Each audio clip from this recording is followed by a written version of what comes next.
Hello, my name is Teresita Blanco, the Artsy sister, and today we're going to be discussing sweets in Western art. Like I was going to make it about candy, but there really wasn't like a lot of paintings about like candy and sweets in order for me to like be able to talk about it for like more than 5 seconds.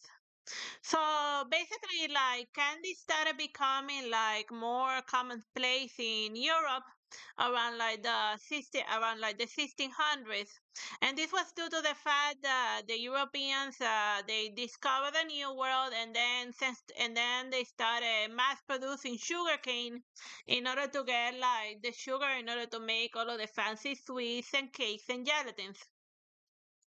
So then you start seeing like sweets show up in like still lifes, and still lifes are basically like fancy paintings of food, and they were quite fashionable in like during the Baroque period, and there were like even painters that were able to make like a whole career out of making sweets. Like this one is by 1622 by pottery with by Juan van der Hamen and Leon. And like right in front of like close to us, we see we actually see one of the first paintings of a donut. Yeah, here's one of the earliest paintings of like a donut pastry right over here with like powdered sugar and like caramelized figs, and all the way out here like a cookie and other and like is and that's I feel that's a long licorice, and but yeah, as you can see that like sweets are starting to like get painted and stuff. And here's another example of fancy sweets, mostly like chocolates and chocolate cookies in this area, paired up with like other fruits and grapes. And this is by Oasis Beard, still life with four dishes and glasses. It's just basically a description of what you see in the painting. And over here you see like the sweets and the candies and so forth. And this one is by George Flagness, Still Life with Candy. And apparently this was candy in like 1670. This weird powdery stuff over here. Or maybe this is candy. I don't know, like the candies back then were like the candies during this time period were like weird shape and stuff. And this one is 1680, and it's a painting.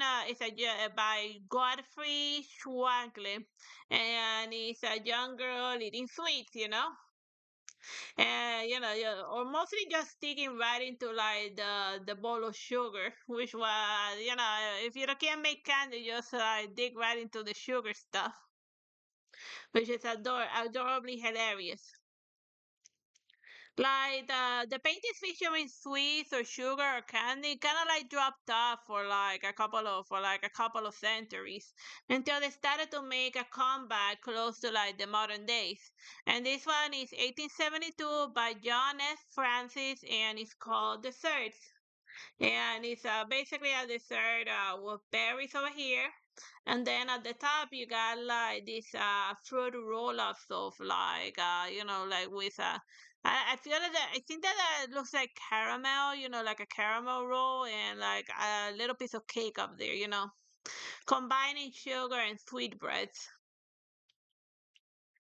And then in 1895, here we have Compagne Française des Chocolats by Théophile Styleb. And then it's like chocolate back then was like it wasn't like in bar form. It was more like something that you added, that you drank it with milk, something that you added to other things, to like your tea and stuff, in order to make it edible. And then here's like this painting. Well, not like a painting. It's like a painting print in order to like promote it. Like a type of commercial. And this one is by Alphonse Mouchard, and it's 1897 Chocolate Ideal. And it's something that he made in order to like promote this chocolate. And then here we have the chocolate bars. And then up here is the way that this chocolate stuff were designed to be eaten, that you put it into your tea or your milk and then it melts and then you drink your hot chocolate.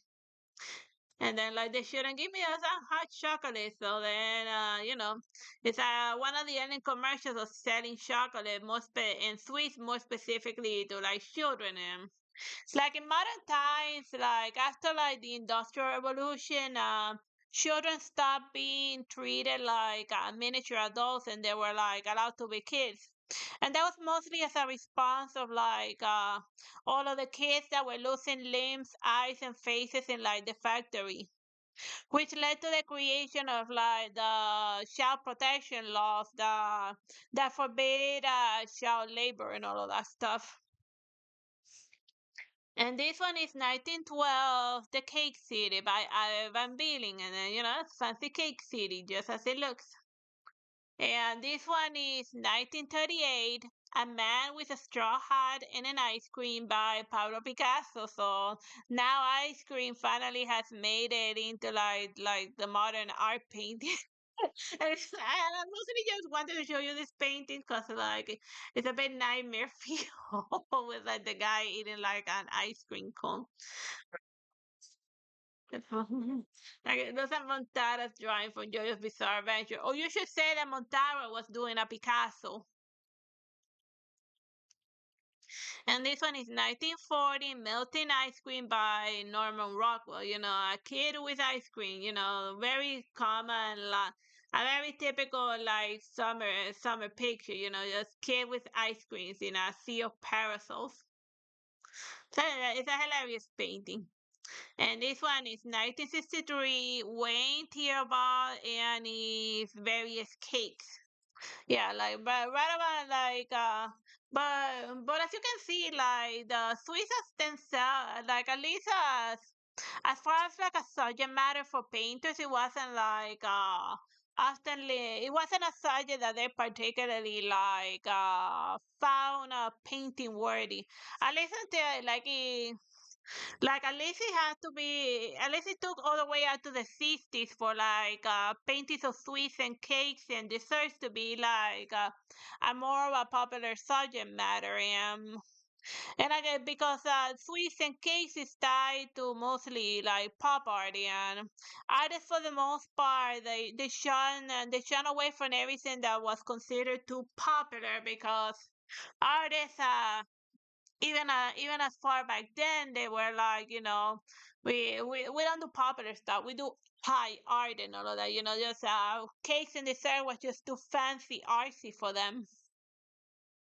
And plus, at least as far as like painting foods and whatever, well, one could almost say that the thing that gets painted a lot the most is actually wine and like alcohol. Like for everyone painting of like a cake or a sweet or something that I found, I could have easily found like 20 paintings of beer or alcohol or some type of other substance or whatever. And this one is 1964 Chocolate by Signal Polke. And it's your chocolate in its most traditional, purest bar form. 1969 Glass Candy by Wayne Theobald. Pop art. This was like a hyper realistic painting in 1969 called Sugar Daddy Gumball X by Charles Bell. And it's just a very hyper realistic rendition of it. And over here it says Kroloffy gum, and you see also all the types of candies back there. But yeah, it's like people only started like getting more interested in depicting candy with like the pop art movement, because thanks to Andy Warhol, he who painted a can of soup, he'd be like, well, anything can be art, even the popular stuff. Who says that it can be art worthy? This one is 1984, Dutch Still Life with Cookies and Candy by Paul Warner.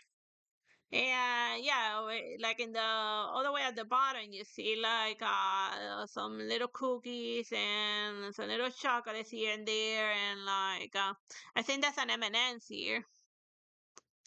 Yeah, and I don't know if you can see it because it's being blocked by my head. Is the Hershey stuff,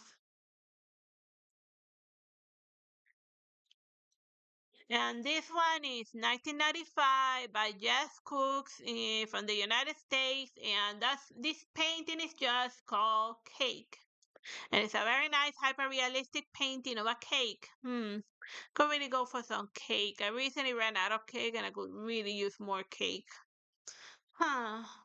Or maybe I was just hungry or hungry for sweets when I made this art block.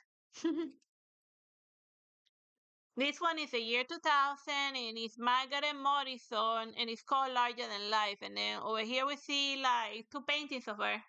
And it's basically like giant depictions of like gummy bears and stuff. And a lot of like her work just feature like cute, like nice paintings of like cute candy and stuff. And she has like her own fancy exhibition. And as you can see, like, but right now, like in the modern times, they're like, well, technically this is 25 years ago. Oh God, don't you feel old yet? And with like modern art and all that stuff, they're no longer like candy now is finally something that is worth painting. And just sketching like a gummy bear and like other gummy stuff, it could be good for like playing around with like hues and like shadows and reflection. If anything, it could just be a good still like painting subject matter. And this one is 2009 and it's Two Chocolate Donuts by Ralph Goins. And this one in 2005 is 2015 by Taj Parnate is a hyper-realistic paintings of three donuts. So as you can see, like sugar for the most part, even though it has been available since and sweets, even though it's been available since like the Baroque period, whether they're painted or not, it all depends on like what artists consider like painting worthy. Like they made their place in still life back when like food was considered something painting worthy, but then with thanks to Nicolas Poussin that said that still lifes were at the bottom of the barrel, if food and especially sweets were like completely removed from the painting world until they made a comeback around the 1960s. So I hope you have fun with this painting blog about sweets that I made for like Halloween. Bye bye and God bless.